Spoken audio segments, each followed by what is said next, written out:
नमस्ते फ्रेंड, आप सभी का स्वागत है। फ्रेंड्स, आपको याद होगा पिछले दिनों वी बैंकर्स ने एक आरटीआई फाइल किया था डीएफएस को, जिसमें 5 डे बैंकिंग के बारे में जानकारी चाहिए थी। ये mister S Singh incharge RTI cell we bankers ने फाइल किया था और ये 15/4/23 को आरटीआई फाइल किया गया था। डिपार्टमेंट ऑफ फाइनेंशियल सर्विसेज को kindly provide information that is anything which exists in any form such as records, documents, memos, emails, options, advices, reports, samples, models, file noting, etc., which come under the definition of information under section 2F of the Right to Information Act 2005 in respect of the following in soft copy only. Please provide the copy of proposal from Indian Bank Association for implementation of 5 days week in public sector banks, if any, received at your good office. Second, whether 5 days week in public sector banks will be implemented as existing in analogous institution, and if so, the details thereof. Third, please inform the tentative date by which Government of India will exercise the power conferred by the Section 25 of NIA Act 1981 for declaring all Saturdays of every month as public holiday for all public sector banks in India. Right to information is a fundamental right enshrined in Article 19 and 21 of the Indian Constitution. Therefore, you are requested to provide the above mentioned information at the earliest. तो जैसा कि होता है कि RTI की reply 1 महीने में जवाब देना होता है और डीएफएस ने उसका रिप्लाई दिया। या आपको याद होगा कि मैंने पहले भी कहा था कि इस क्षेत्र में जो भी रिप्लाई आएगा वो ऐसा एम्बिगुअस आएगा जिसका कोई मायने या अर्थ नहीं निकलेगा। Query number reply. अब ये क्वेरी की रिप्लाई इन्होंने दिया 1 to 3 under RTI Act.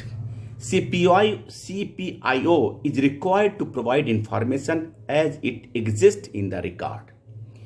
Queries clarification are not covered under the Section 2F of the Right to Information Act 2005. No material information specific to queries could be identified in the records of the IR section DFS.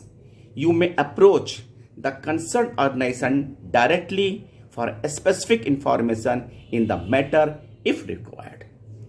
यानी कि DFS के प्रबुद्ध अधिकारियों ने ऐसा जवाब दिया जिसका कोई मतलब नहीं है। यानी कि उन्होंने ये भी नहीं बताया कि आपके पास प्रपोजल आया है आईबीए से, नहीं आया है। उन्होंने एक धारा कोट कर दिया जिसके अनुसार से material specific to queries could be identified in the records of IR section.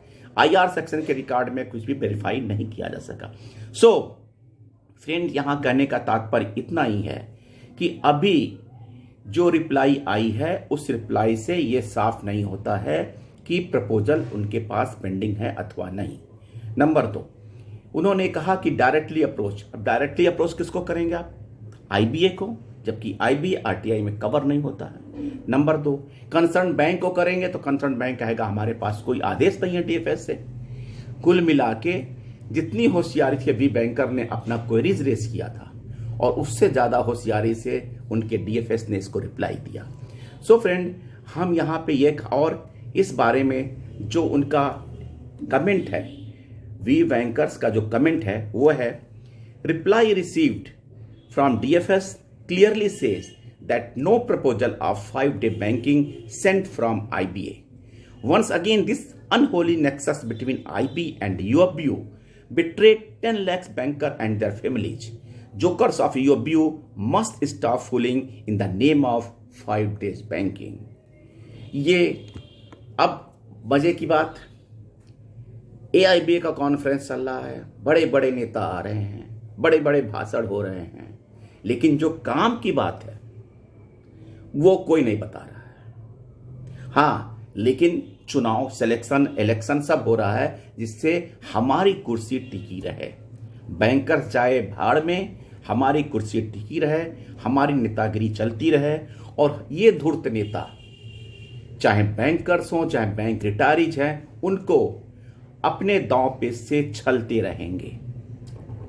5 day week होगा, लेकिन इन नेताओं के बारे में कब होगा इनकी यही जानकारी इनके पास नहीं है कि आईबीए ने प्रपोजल भेजा, किस स्टेटस में है, किस स्टेज में है और कब तक होने की उम्मीद है। सो फ्रेंड्स, हम इन धूर्त नेताओं के चक्कर में जाल में तो फंसे ही हैं और निकलने का कोई रास्ता नहीं दिखता है, चाहे वो बाईपार्टाइट सेटलमेंट हो, चाहे 5 डे वीक हो और चाहे पेंशन अपडेशन हो। थैंक यू फ्रेंड्स, नए अपडेट के साथ मिलेंगे, तब तक के लिए धन्यवाद।